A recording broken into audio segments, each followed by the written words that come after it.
Bonjour à tous et à toutes, très courte vidéo, ce week-end j'aurai pas le temps d'en faire. Donc c'est une petite preview à la prochaine vidéo. Ce matin j'ai eu la livraison de ma nouvelle SR+, donc au top, tout s'est bien passé, je n'ai pas constaté de défaut. Je ferai une vidéo plus conséquente sur le sujet, mais je vais vous avouer, j'avais une petite crainte de mon côté. J'avais vraiment peur qu'elle ait moins la pêche, finalement, que mon ancienne SR+. Et je peux vous dire dès à présent que par rapport à mon américaine qui a le moteur de la performance, ce nouveau moteur qui équipe la chinoise, le moteur J, le 3D6, qui est à 239 kW, il a une sacrée patate. Et on est même légèrement mieux que ma SR Plus américaine. C'est pour dire, malgré que la chinoise est plus lourde, ça ne l'empêche pas de propulser cette voiture du 0 à 100 en environ 5 secondes 2. Donc en tout cas, c'est ce que moi j'ai chronométré. Enfin, là c'est le logiciel de montage finalement qui compte les images entre le 0 et le 100. Je démarre le chrono quelques images avant le 0, et puis je l'arrête au 100 par contre.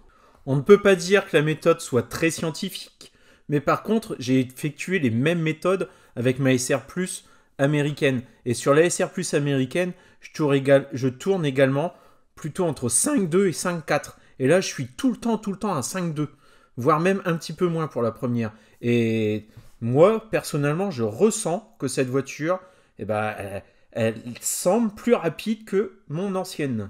Cependant, sur le retour, par contre, ma batterie, elle n'était qu'à à peine 30%. Et j'ai fait une accélération, j'étais déjà à 120 km/h pour doubler un camion. Il m'a semblé que le plaçage de 120 à 135 s'est fait un petit peu avec moins de pêche que mon américaine. Ça reste à confirmer parce que c'est vraiment du ressenti par rapport à ce que j'ai l'habitude de conduire avec l'autre. Mais ce 0 à 100, il est entièrement respecté, on est bien en dessous des 5 secondes 6. J'ai déjà testé une chinoise de les toutes premières générations et par rapport à la mienne, j'avais vraiment senti une différence. La chinoise, elle était péchue quand même, c'est pas non plus, ça reste des voitures très performantes, mais elle me semblait avoir moins de pêche que mon américaine. Et là, c'est le contraire.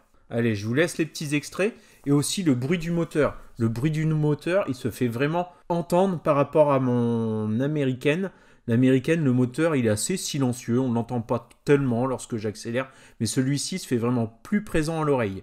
Allez, je me tais, je vous laisse les petites séquences. En tout cas, très content de cette voiture, pas de défaut, bonne finition. Enfin, je ferai une vidéo comparative entre mes deux modèles 3 et SR+. Mais franchement, aujourd'hui, j'ai la banane. C'est très bonne voiture, très content de mon achat. Allez, ciao et à la semaine prochaine pour une vidéo bien plus détaillée.